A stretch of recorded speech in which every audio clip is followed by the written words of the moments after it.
নরওয়ের ছোট শহরের ক্লাব বোদো গ্লিম্ট ইউরোপীয় ফুটবলে ইতিহাস গড়ে চ্যাম্পিয়ন্স লিগের শেষ ১৬য় উঠেছে।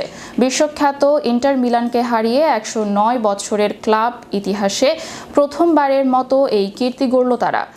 গত মঙ্গলবার ইতালির মিলানে জিউসেপ্পে মিয়াজ্জা স্টেডিয়ামে ২০২৫-২৬ মৌসুমের নকআউট রাউন্ড প্লে অফের দ্বিতীয় লেগে ইন্টার মিলানকে ২-১ গোলে হারায় বোদো গ্লিম্ট। প্রথম লেগেও ৩-১ ব্যবধানে জিতেছিল নরওয়েজিয়ান ক্লাবটি। ফলে দুই লেগ মিলিয়ে ৫-২ গোলের দাপুটে ব্যবধানে শেষ ১৬ নিশ্চিত করে তারা।